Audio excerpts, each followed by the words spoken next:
እየተካሄደ የሚገኘው ከ17 ዓመት በታች የአፍሪካ ዋንጫ የሴካፋ ዞን ማጣሪያ ላይ በተለይ አዲስ አበባን የወከሉ 17 ታዳጊዎች መገኘታቸውን ከተማ አስተዳደሩ እንደ ሀገር በቀጣይ ዓመት ስፖርት አሸናፊ ብሔራዊ ቡድን ለመገንባት የተያዘውን ግብ ለማሳካት ታዳጊዎች ወጣቶች የማዘውተሪያ ስፍራ እንዲኖራቸው መንግስት ከ1530 በላይ የሚሆን የስፖርት ማዘውተሪያ መገንባቱን አቶ በላይ ተናግረዋል።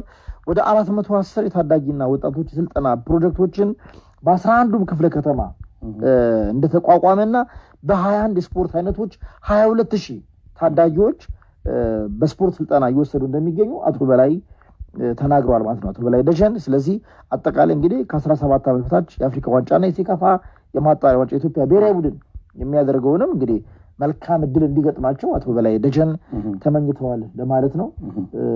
መልእክቱ ይሄ ነው።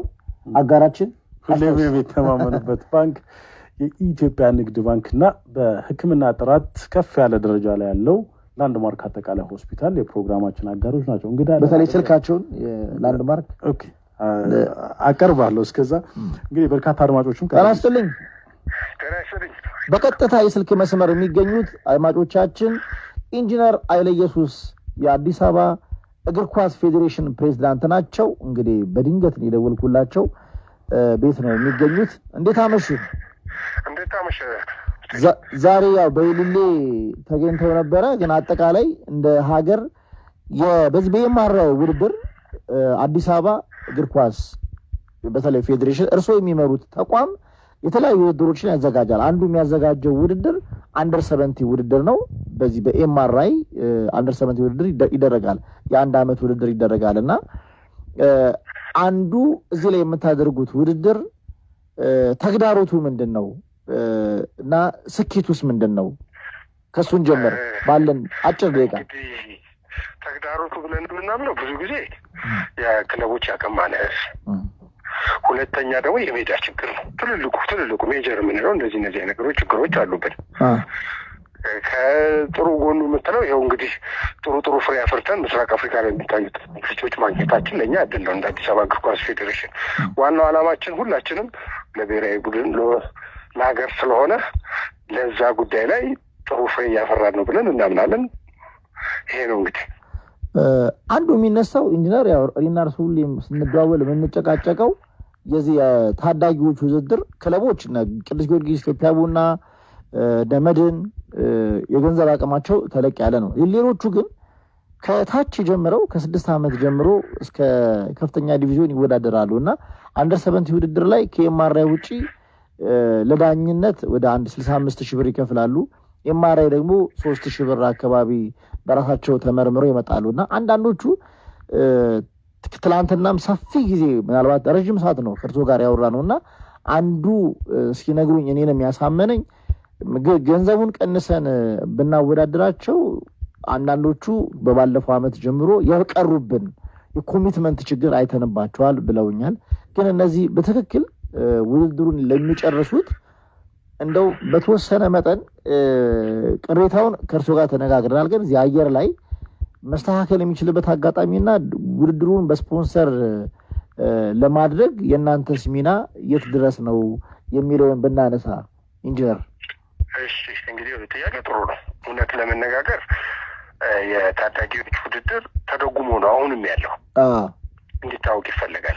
65,000 ብር ስናደርግ እኛ ከ140,000 ብር ያላነሰ ወጪ ነው የምናወጣው። ነገር ግን እነሱ ላይ 140,000 ብር መቆለል አይችልም። ክለቦቻችን ናቸው። በአሁኑ ሰዓት የዳኞች ክፍያ ከፍ ብሏል። የኮሚቴ የውድድርና ስነ ስርዓት የዳኞች ኮሚቴ የሁሉ ነገር ክፍያ አለብን። የሜዳዎች ለማስመሪያ አሁን ያ በፊት እንደምትከፍላቸው በፊት 200 የምትከፍለው አሁን 200 ብር ምንም እንደማይሰራ ይታወቃል። ስለዚህ ሁሉ ነገር አድጎብናል። ይህ ሲያድግ እኛም ወጪያችን ከፍ አለ። ስለዚህ ጠቅላላ ወጪ ስንሰራ 140,000 ብር አካባቢ ሲመጣ ምን እናድርግ ተባባለንና ቢያንስ እኛ ግማሹን እንጫል ብለን ከግማሽ በላይ እንደውም እኛ ነን የምንሸፍነው። አንድ ሁለተኛ ስፖንሰሮችን ካስተካከልን በሽልማት መልክ ለክለቦቻችን እናደርጋለን። ለምሳሌ እንደዚህ አቅም የሌላቸውን የተጎዱትን ለምሳሌ የትጥቅ አምራች ጋር ድርድር እያደረግን ነው። ከክለቡ የትጥቅ በእሱ ለማገዝ ሁሉ አስበናል። ከክፍያ ግን 50% በላይ እኛ እየቻለን መሆኑን እንዲያረጋግጡ ፈልጋለሁ። 50% በላይ አሁንም አዲስ አበባ እግር ኳስ ፌዴሬሽን እየደጎመ ነው።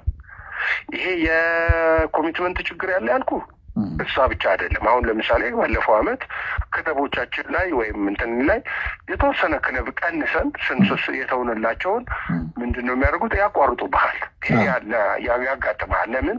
የተከፈሉትም ትንሽ ነው እንደዚህ። አሁን ግን ኤምአርአይ ተመርምሮ ስለሚመጡ ያሞጭም እንትን ስለሚላቸው እሱ ሜጀር ነው ብለን አይደለም፣ አንዱ ሪዝን ነው። ግን የኛ ግን ትልቁ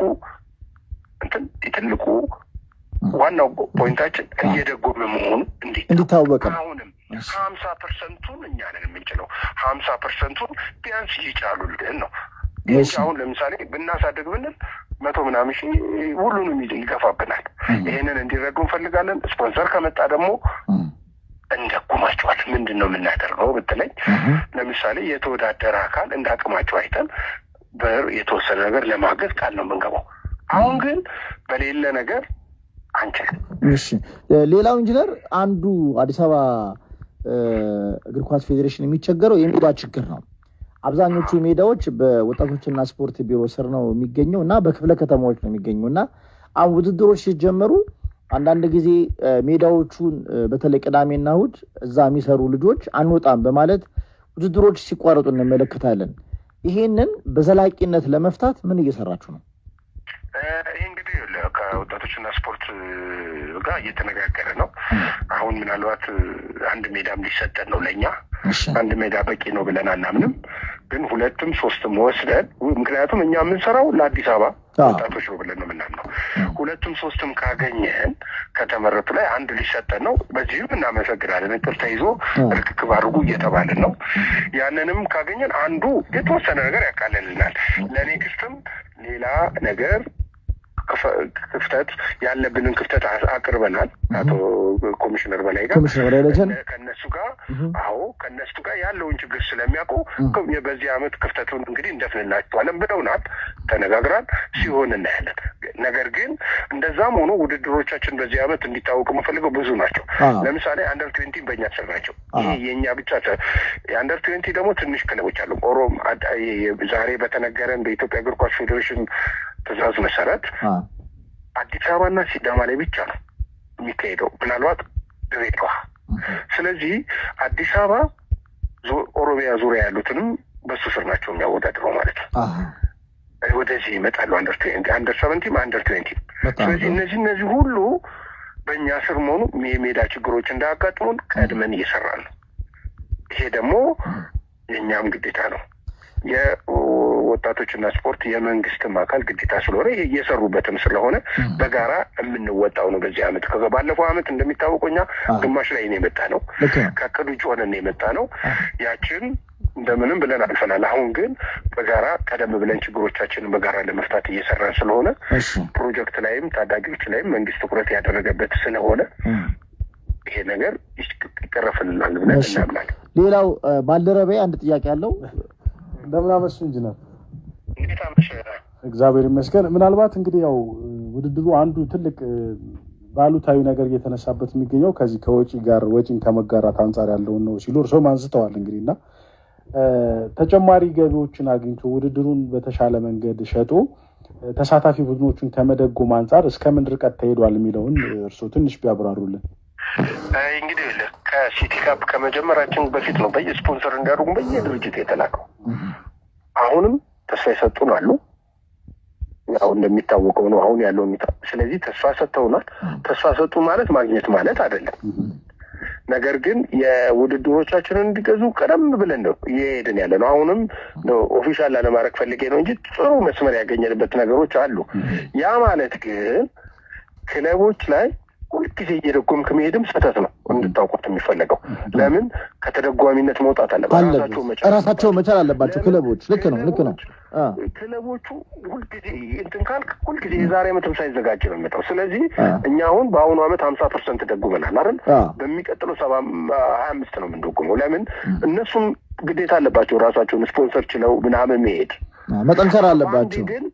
በአንድ ግን እናጥፋቸው ብለን ስለማናስብ የኛው የራሳችን ግዴታ ነው ብለን እናምናለን። የኛው ራሳችን ናቸው ብለን ስለምናምን ለዚህ ግን አትሊስት 50% እኮ ነው የሚከፍሉት። አትሊስት ከ50% በላይ ነው እኛ የምናወጣው እና ያንንም እየሸፈንን መታወቅ አለበት እንጂ አሁን በአሁኑ ሰዓት እንደምታውቁት በ65 ሺህ ብር ምንም አይገዛም።